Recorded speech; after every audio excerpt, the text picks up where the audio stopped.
Hello and welcome. If you're experiencing issues with Line's Auto-Resend feature, where unsent messages are automatically retried, you're not alone. First, open the Line app on your phone. Next, tap on the settings icon located at the top right. Then, from the menu, select Chats.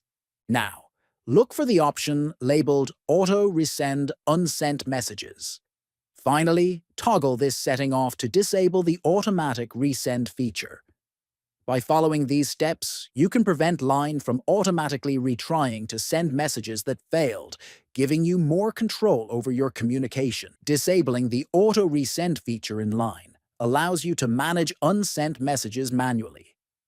If you found this video helpful, please consider subscribing to our channel, liking the video, and sharing it with others. Thank you for watching, and we'll see you in the next tutorial.